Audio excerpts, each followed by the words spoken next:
Salam sejahtera bagi kita semua.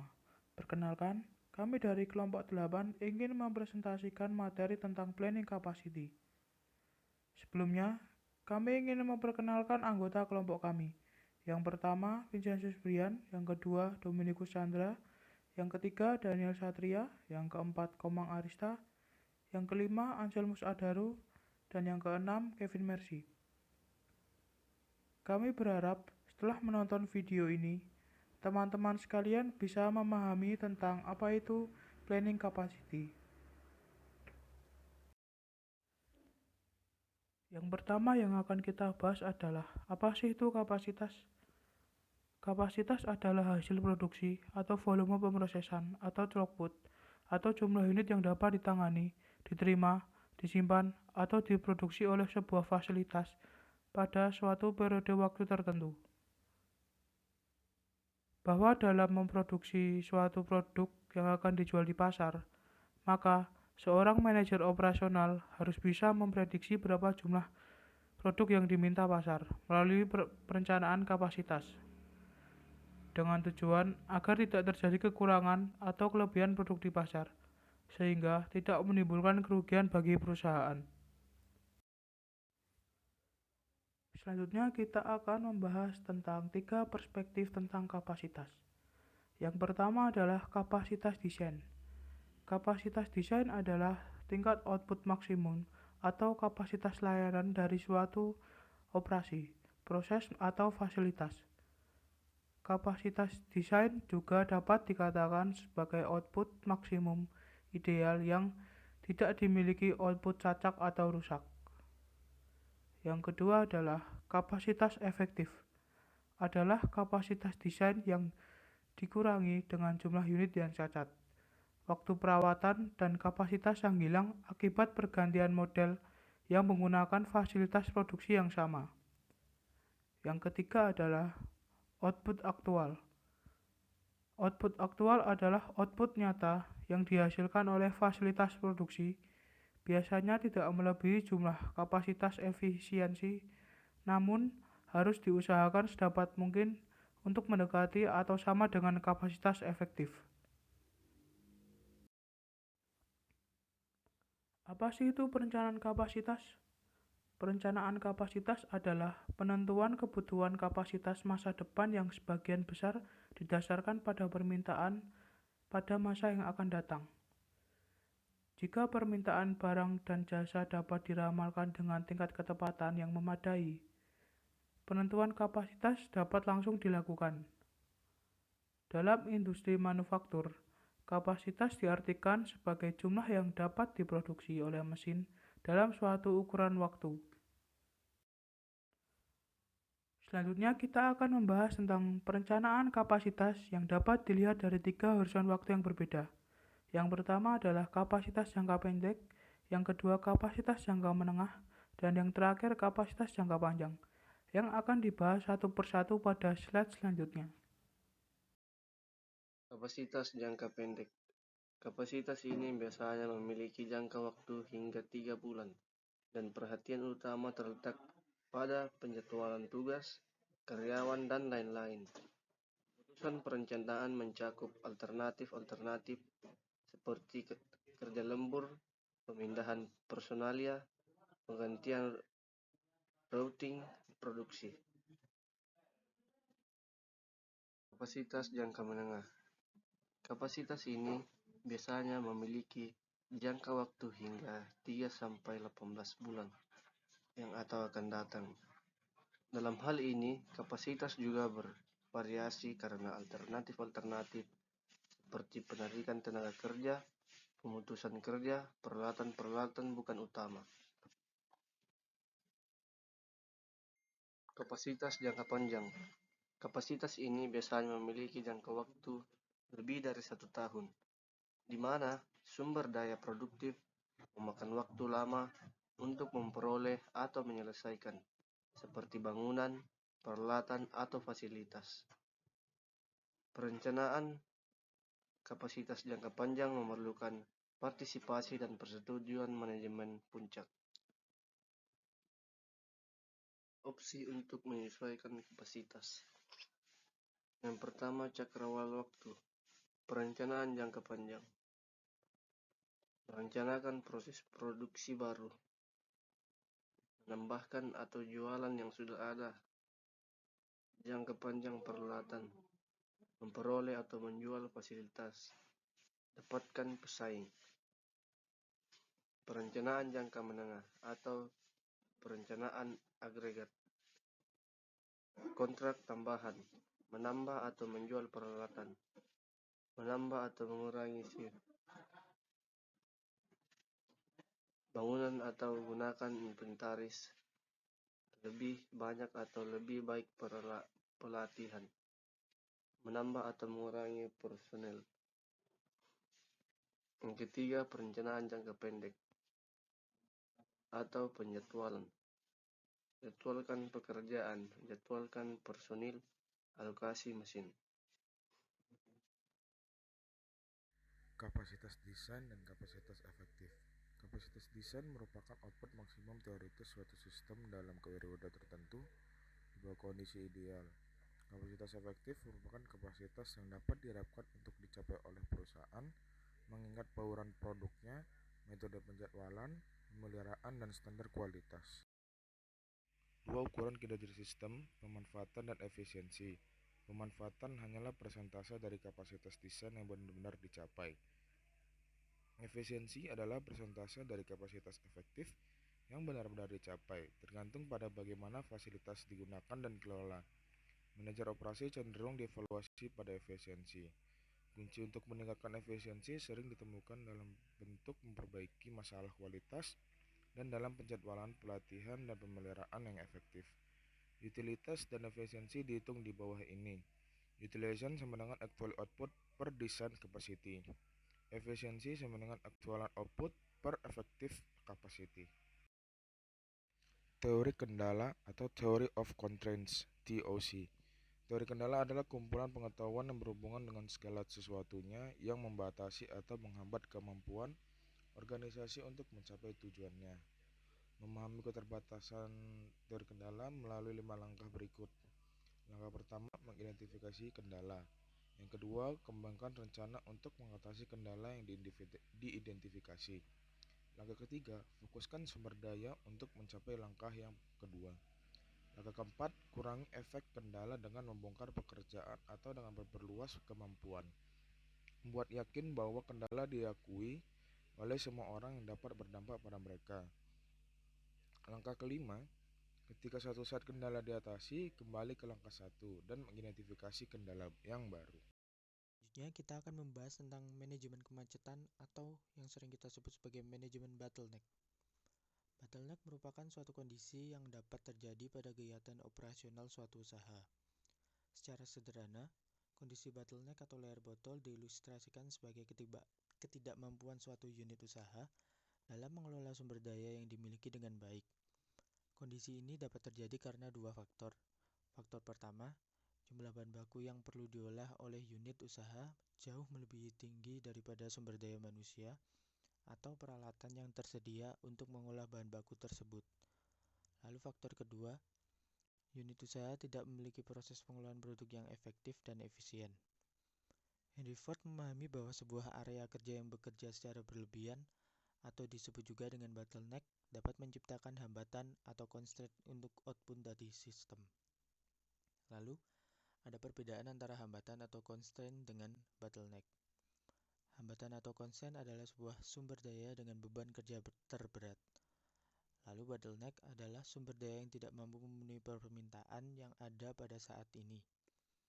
Kendala adalah bottleneck yang performanya secara langsung berkaitan dengan sistem performance secara keseluruhan. Kendala penting dalam sistem apapun adalah hambatan, dan manajer harus memusatkan perhatian yang signifikan kepadanya. Kita akan menyajikan 4 prinsip manajemen kemacetan. Yang pertama, lepaskan perintah kerja ke sistem dengan kecepatan yang ditentukan oleh kapasitas bottleneck. Teori kendala menggunakan konsep drum, penyangga, dan tali untuk membantu implementasi penjadwalan bottleneck dan non-bottleneck. Secara singkat, drum adalah ketukan sistem. Ini menyediakan jadwal dan laju produksi. Lalu ada penyangga. Penyangga adalah sumber daya, biasanya inventaris yang mungkin berguna untuk menjaga kemacetan yang beroperasi pada kecepatan drum. Akhirnya, tali menyediakan sinkronisasi atau komunikasi yang diperlukan untuk menarik unit melalui sistem. Tali dapat dianggap sebagai sinyal antar stasiun kerja. Lalu, prinsip yang kedua adalah waktu yang hilang pada bottleneck menunjukkan kapasitas yang hilang untuk keseluruhan sistem. Prinsip ini menyeratkan bahwa kemacetan harus selalu disibukkan dengan pekerjaan. Karyawan yang terlatih dengan baik dan lintas pelatihan serta inspeksi sebelum kemacetan dapat mengurangi kapasitas yang hilang pada saat kemacetan. Lalu prinsip yang ketiga, meningkatkan kapasitas stasiun non-bottleneck adalah fatamorgana. Meningkatkan kapasitas tanpa hambatan stasiun tidak berdampak pada kapasitas sistem secara keseluruhan. Bekerja lebih cepat pada stasiun non-bottleneck mungkin hanya membuat inventaris tambahan dengan semua efek buruknya. Ini menyeratkan bahwa non-bottleneck seharusnya merencanakan waktu idle. Pekerjaan ekstra atau pengaturan di stasiun non-bottleneck tidak akan menyebabkan penundaan, yang memungkinkan ukuran batch yang lebih kecil dan pergantian produk yang lebih sering di stasiun non-bottleneck. Lalu prinsip yang keempat yang terakhir, meningkatkan kapasitas bottleneck meningkatkan kapasitas untuk keseluruhan sistem. Manajer harus memfokuskan upaya perbaikan pada hambatan. Kapasitas bottleneck dapat ditingkatkan dengan berbagai cara, termasuk memindahkan beberapa operasi bottleneck ke stasiun kerja lain. Misalnya, biarkan busa bir mengendap di sebelah keran di bar, bukan di bawahnya, sehingga bir berikutnya dapat dituangkan. Lalu, meningkatkan kapasitas kemacetan, seperti menambah sumber daya, bekerja lebih lama atau bekerja lebih cepat. Selanjutnya mensubkontrakkan, lalu mengembangkan rute alternatif, dan yang terakhir mengurangi waktu penyiapan. Bahkan, ketika manajer memiliki variabilitas proses dan kualitas di bawah kendali, perubahan teknologi, personel, produk, bauran produk, dan volume dapat menciptakan kemacetan yang berlipat ganda dan bergeser. Mengidentifikasi dan mengelola kemacetan adalah tugas operasi yang diperlukan. Tetapi, menurut definisi, kemacetan tidak dapat dihilangkan. Suatu sistem akan selalu memiliki setidaknya satu. Break-even analysis. Pertama, analis titik impas adalah alat penting untuk menentukan kapasitas yang harus dimiliki fasilitas mencapai profitabilitas. Tujuan dari analis titik impas adalah untuk menemukan titik dalam dolar dan unit, di mana biaya sama dengan pendapatan. Yang kedua, biaya tetap adalah biaya yang terus berlangsung meskipun tidak ada unit yang diproduksi. Contohnya termasuk depresiasi, pajak, hutang, dan pembayaran hipotek. Tiga, biaya variabel adalah biaya yang bervariasi dengan volume dari unit yang diproduksi. Casing produk tunggal atau rumus titik impas. Rumus untuk titik impas dalam unit dan dolar untuk satu produk ditampilkan di berikut ini, di mana BEPX titik impas dalam satuan, BEP titik impas dalam dolar, P harga per unit atau setelah semua diskon, X jumlah unit yang diproduksi, TR total pendapatan sama dengan PX, F biaya tetap, V biaya variabel per unit, TC total biaya sama dengan F tambah VX. Titik impas terjadi di mana total pendapatan sama dengan total biaya. Karena itu, TR sama dengan TC atau PX sama dengan F tambah VX. Memecahkan untuk X, kita mendapatkan titik impas dalam satuan. Dalam kurung, BEPX sama dengan F per P kurang V dikurang V. Nah, titik impas dalam dolar, BEP sama dengan BEPX P sama dengan F per P kurang V. P sama dengan F dalam kurung P kurang V per P sama dengan F per 1 kurang V per P. Nah, untuk profitnya TR kurang TC sama dengan PX kurang dalam kurung F tambah VX sama dengan PX dikurang F dikurang VX sama dengan dalam kurung P kurang V dikurang F. Nah, dengan menggunakan persamaan ini, kita dapat menyelesaikan secara langsung titik impas dan profitabilitasnya. Kedua rumus titik impas yang menarik adalah titik impas dalam satuan BP BEP sama dengan 1 kurang V per P.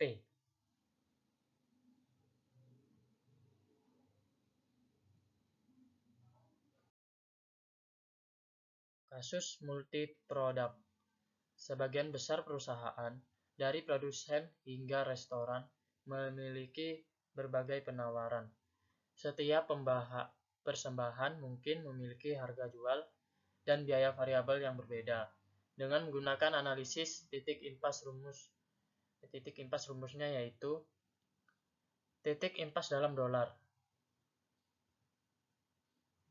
dalam kurung BEP sama dengan F per logaritma dalam kurung 1 min VI per PI kali WI.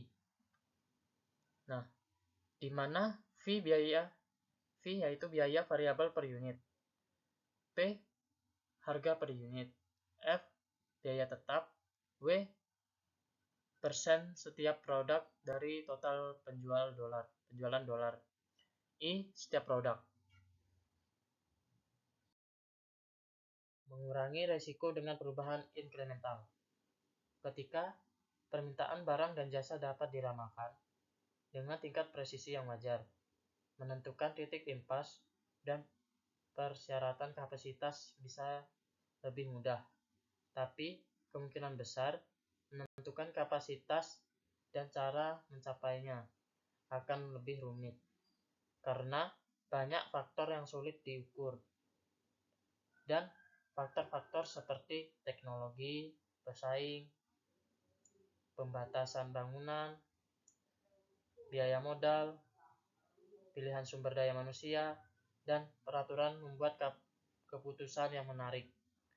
Untuk memperumit masalah lebih lanjut, pertumbuhan yang permintaan biasanya kecil per unit, sementara penambahan kapasitas cenderung terjadi seketika dan dalam unit besar. Ini kontradiksi menambah risiko putusan kapasitas. Untuk mengurangi risiko perubahan terhadap yang perkiraan permintaan lindung nilai mungkin merupakan pilihan yang baik. Total biaya dari setiap alternatif dapat dihitung dan alternatif dengan total terkecil biaya dapat dipilih. Namun, ketika persyaratan kapasitas tunduk pada tidak diketahui yang signifikan, model probabilistik mungkin tepat. Salah satu teknik untuk membuat keputusan perencanaan kapasitas yang berhasil dengan permintaan yang tidak pasti adalah teori keputusan, termasuk penggunaan yang diharapkan nilai moneter. Dan selanjutnya menerapkan nilai moneter yang diharapkan dalam kurung EMV untuk keputusan kapasitas. Menentukan nilai moneter yang diharapkan atau EMV memerlukan penetapan alternatif dan berbagai keadaan alam. Untuk situasi perencanaan kapasitas, keadaan alam biasanya adalah permintaan masa depan atau keunggulan pasar dengan menetapkan nilai probabilitas ke berbagai keadaan alami. Kita dapat membuat keputusan yang memaksimalkan nilai yang diharapkan dari alternatif. Applying investment analysis to strategy-driven investment. Setelah implikasi strategi dari investasi potensial telah dipertimbangkan oleh tradisional analis investasi tepat, kami memperkenalkan aspek investasi kapasitas berikutnya. Yang pertama, investment, variable cost, dan cash flow. Kedua, net present value. Rumusnya ada di gambar di bawah, bisa dilihat.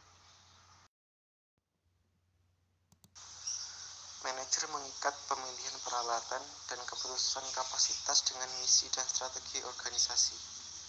4 pertimbangan tambahan sangat penting, yaitu 1. Akurat perkiraan permintaan. 2. Memahami peralatan, proses, dan peningkatan kapasitas. 3. Menemukan ukuran operasi yang optimal. 4. Memastikan fleksibilitas diperlukan untuk penyesuaian dalam teknologi, fitur produk, dan campuran dan volume. Demikian presentasi dari kelompok kami yang membahas tentang planning capacity. Sekian dan terima kasih.